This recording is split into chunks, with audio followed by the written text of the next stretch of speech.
یہ وضو کا طریقہ سن لیں ذرا ایک دفعہ. وضو تو سب کو ہی کرنا آتا ہے, لیکن جو صحیح پراپر سنت طریقہ ہے نا اس سے لوگ وضو نہیں کرتے. نماز کا طریقہ تو بڑا لمبا ہے, اب وہ تو پوری کر کے دکھانا پڑے گا نا, تو وہ پھر کسی اور وقت انشاءاللہ. وضو میں جو ہے نا لوگ کیا کرتے ہیں, بہت زیادہ ہو گیا چھوٹے بچوں کا اور بڑوں کا لحاظ, یعنی تھوک اور ناک وغیرہ کپڑوں میں بدن پہ لگ جائے تو پاک ہوتے ہیں نا, پاک ہوتے ہیں. اگر نماز پڑھنے بلی اگر پاؤں چاٹنا شروع کر دے تو پاک رہے گا, بلی کا جھوٹا پاک ہے. تو کیا ہوا, وضو کا جو طریقہ ہے نا لوگ کیا کرتے ہیں عجیب, نارملی تو سب صحیح کر رہے ہوتے ہیں لیکن جو صحیح سنت طریقہ اس کو فالو نہیں کرتے. طریقہ یہ کہ آپ نے ہاتھ دھونے کے بعد بائیں ہاتھ سے نلکا کھولا, سیدھے ہاتھ میں کیا لیا, پانی لے کے نلکے کو فوراً کیا کر دیا, چلو میں پانی لے کے. لوگ سمجھتے ہیں نلکا کھولنا تو سنت ہے, بند کرنا سنت. بولو نا یار, تو کلی تو سیدھے ہاتھ سے کرنی ہے نا, تو الٹے ہاتھ سے آپ کیا کر دیں گے, نلکا بند. کیونکہ نبی صلی اللہ علیہ وسلم جب لوٹے سے پانی نکالتے تھے تو چلو میں پانی لے کے لوٹے کو سیدھا کر دیتے تھے. یہ نہیں کرتے تھے کہ لوٹے سے لوٹا اسی کیفیت میں اور پانی بہتا چلا جا رہا ہے. تو آپ نے نلکے کو لیفٹ ہاتھ سے کھولا اور چلو میں پانی لیا اور فوراً نلکے کو کیا کر دیا, بہت زور سے بھی بند نہ کریں, اس کا واشر خراب ہو جاتا ہے, بس آرام سے بند کر دیا. کیونکہ وہمی ہوں گے نا, وہ یوں کر کے کرتے رہیں گے, نلکے توڑ دیتے ہیں کہ بھئی ایک قطرہ بھی ضائع ہو گیا تو قیامت کے دن کہیں جہنم میں نہ پھینک دیں ہمیں, اس لیے پورے کوئی نمی بھی نہ آئے, تو تھوڑا سا بند کر دیں, ایک آدھ قطرہ ٹپکنے سے کچھ نہیں ہوتا. یہ لیا آپ نے, منہ میں کلی کی, مسواک نہیں ہے تو انگلی سے دانت صاف کیے, غرارہ بھی کیا اگر روزہ نہیں ہے, ٹھیک ہے. پھر نلکا کھولا, پھر بند کیا, پھر کلی, اس طرح. پھر نلکا کھول کے دائیں ہاتھ میں پانی لیا, ناک میں نرم حصے تک پانی پہنچا کے اچھی طرح ناک کو صاف. نلکا پہلے وہ ویسے ہی بند ہو چکا ہے, اب ناک کو اچھی طرح صاف کریں, سامنے والے کا خیال کریں. آئی بس, سامنے تو یہ نہیں ہوتا, وہ ہوتا ہے سامنے, اس کا زیادہ خیال کرنا پڑتا ہے, کیونکہ بس زیادہ تفصیل میں نہیں جاتا ہوں. تو چھوٹی انگلی سے اچھی طرح ناک کو صاف کیا, اس کی رطوبتیں نکالی, ٹھیک ہے. پھر نلکا کھولا, دوبارہ پانی لیا, پھر اسی طرح ناک میں بولو بھائی ڈالا, اور نلکا اسی وقت جب چلو میں پانی بھر گیا نلکا اسی وقت کیا کر دیا. اللہ نے 2 ہاتھ اسی لیے دیے ہیں کہ اس سے نلکا بند کیا جائے اور اس سے کیا کیا جائے. پھر یوں کیا, پھر 3 دفعہ, 6 چلو پانی خرچ ہوا نا, چلو اس کو کہتے ہیں, 6 چلو پانی خرچ ہو گیا. پھر آپ نے کیا کیا, نلکا کھولا لیفٹ ہاتھ سے, جو اصل طریقہ ہے وہ تو یہ ہے, سیدھے ہاتھ میں پانی لے کے نلکا بند کیا اور سیدھے ہاتھ سے پانی پیشانی پہ ڈال کے دونوں ہاتھوں سے پھیلا لیا, 3 دفعہ اس طرح کیا. اس پہ عمل نہیں ہوتا تو پھر اتنا کر لو کہ دونوں ہاتھوں پہ کیا لے لو, نلکا کھول کے پانی لے کے پیشانی پہ ڈالو اور فوراً نلکا کیا کر دو, بند کر دو, اور پھر ہاتھوں سے اچھی طرح اس کو ملو. سمجھ میں نہیں آ رہی بات؟ تو یہ عمل کتنی دفعہ کیا, نلکا ہر دفعہ میں بند ہو رہا ہے. ہمارے یہاں جس ٹائم پہ نلکا کھلتا ہے تو جب تک وضو مکمل نہیں ہو جاتا بند ہونے کا نام نہیں لیتا.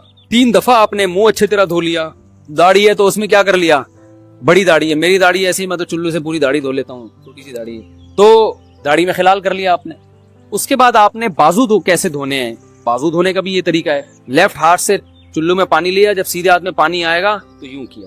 قرآن میں کیا ہے کہ قمتم للصلاۃ فاغسلوا وجوہکم وایدیکم الی المرافق, اپنے ہاتھوں کو کوہنیوں تک دھو. پتہ ہے دھونے کا عمل ہاتھ سے شروع ہوگا, ختم کہاں ہوگا, پانی یوں نہیں بہانا, اس طرح بہانا ہے پانی, یہاں سے یوں جائے. اور اس میں فائدہ یہ ہوتا ہے کہ بالوں کا جو رخ ہے نا نیچے کی طرف ہوتا ہے, جب پانی اپوزٹ سائڈ میں جاتا ہے تو اسکن اچھی طرح گیلی ہو جاتی ہے, سمجھ رہے ہو. تو آپ نے یوں لیا اور ہاتھ سے اچھی طرح ملا. اس ملنے پہ زیادہ زور لگانا ہے, ہم پانی پہ زیادہ زور لگا رہے ہیں. پھر یہ بھی ہو سکتا ہے کہ دونوں ہاتھوں سے لو, دونوں ہاتھوں سے نلکا کھول کے دونوں ہاتھوں سے پانی لے کے, کیونکہ اس میں زیادہ پانی آ جاتا ہے, تو پانی لے کے آپ نے لیفٹ ہاتھ کو بھی یوں کیا نا, تاکہ یہ پانی بھی ادھر ٹرانسفر ہو اور یوں چلا جائے. اس طرح سے آپ نے دوسری دفعہ دھو لیا اور نلکا کیا کر دیا, بند. پھر تیسری دفعہ بھی ایسا ہی کیا. یہ جو ہوتا ہے نا کر کے رگڑے لگا رہے ہیں نلکے کے نیچے ایسے, یہ نہیں ہوتا, یہ سنت طریقہ نہیں ہے. نبی جس برتن سے وضو کرتے تھے تو اس طرح چلو میں پانی لے کے اس طرح وضو کیا کرتے تھے, غسل اسی طرح ہو جاتا تھا. تو اب پھر لیفٹ میں بھی ایسے ہی ہے, لیفٹ میں پانی ڈالا اور سیدھے ہاتھ سے سہارا لے کے کیا کیا, دونوں ہاتھوں کا پانی ادھر آ جائے گا, 1 دفعہ دھل گیا. اچھی طرح مسئلے کونیوں تک پہنچ جاتا ہے, اور پریکٹس کے بعد تو بہت اچھا ہو جاتا ہے. اس کے بعد آپ نے کیا کیا, سر کے بالوں کا مسا. سر کے بالوں میں جو یہ طریقہ کچھ بھی نہیں ہے, کہیں بھی ثابت نہیں ہے. سیدھا آپ نے ہاتھ گیلے کیے, پیچھے لے گئے. ایک حدیث میں صرف یہاں تک آتا ہے, ایک حدیث میں واپس لانا بھی. تو دونوں طریقے ہیں مسا کے, صرف پیچھے لے جاؤ یا پیچھے لے جا کے پورے سر پہ ایسے ہاتھ پھیر لیا, کیا ہو گیا, سر کا مسا. پھر انگلیوں کا, کانوں کا, الاذنان من الراس, حدیث میں آتا ہے کان کس میں سے ہیں, سر میں سے. کیا مطلب, اس کے لیے نیا پانی لینے کی ضرورت نہیں ہے. کان کا مسا کیا اور کانوں کی لو کا مسا. گردن کا مسا بہت اختلاف ہے اس میں, احناف کے ہاں سنت, احناف بھی نہیں کہتے, افضل ہے, بہتر ہے. سنت کے لیے جتنی مضبوط دلیل ہونی چاہیے وہ گردن کے مسا پہ نہیں ہے. اس لیے احناف کا بھی فتویٰ یہی ہے کہ بہتر ہے کر لو, سنت نہیں, زیادہ اس کو مستحب کہا جائے گا. تو گردن کا مسح کر لیں تو بھی ٹھیک ہے, نہیں کریں بولو بھائی ٹھیک ہے. لیکن یہ جو یہاں کا مسح نہیں ہوتا, بعض لوگ پوری گردن کو یوں کر کے لا رہے ہوتے, ایسا نہیں ہے. تو گردن کا مسح یہ جو یہاں سے کیا جاتا ہے, یہ پچھلی جانب سے ہمارے حضرت اس کے قائل نہیں تھے. وہ کہتے تھے مسح جہاں بھی شریعت میں ملتا ہے یہاں سے ملتا ہے. تو ان کی رائے یہی تھی کہ اگر گردن کا مسح کرنا ہے تو گردن نہیں, گدی کا مسح تو یہاں سے کر لے. لیکن یہ کوئی نہ سنت موقدہ ہے نہ کوئی زیادہ تاکید ہے اس کی, کوئی کرے ٹھیک ہے, نہیں کرے تو بھی ٹھیک ہے. تو اس کے بعد اس لیے کہ بہت سے لوگ اس کے قائل نہیں ہیں تو ان سے بحث نہ کریں, ٹھیک ہے نا. بہت سے لوگ نہیں کرتے گردن کا مسح, بہت سے علماء فقہاء اس کے قائل نہیں ہیں. اس کے بعد آپ نے پاؤں دھونا ہے. تو پاؤں میں بھی یہ کہ قرآن نے کیا کہا کہ الل کعبین, انگلیوں سے شروع ہوگا اور ٹخنوں تک پانی جائے گا.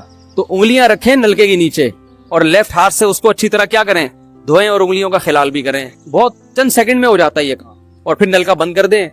پھر دوسرا پاؤں سیدھے ہاتھ سے نلکا کھولا, سیدھا ہاتھ نلکے پہ رکھیں اور الٹے ہاتھ سے پاؤں دھوتے رہیں. جیسے ہی دھل جائے تو میرا خیال ہے ایک مگہ پانی بمشکل استعمال ہوتا ہے, ایک مگہ جو ہوتا ہے نا نہانے والا. لیکن آج اگر جو لوگ وضو کر رہے ہیں نا, ان کا پانی اگر آپ دیکھ لو تو بالٹیوں کی بالٹیاں خرچ کر رہے ہوتے ہیں. اور معذرت کے ساتھ کم بختوں کا وضو پھر بھی نہیں ہوتا, پھر بھی ان کو شک ہوتا ہے کہیں کوئی جگہ خشک نہ رہ گئی. تو وہمی نہ بنے, اس طریقے سے وضو کریں, یہ سنت طریقہ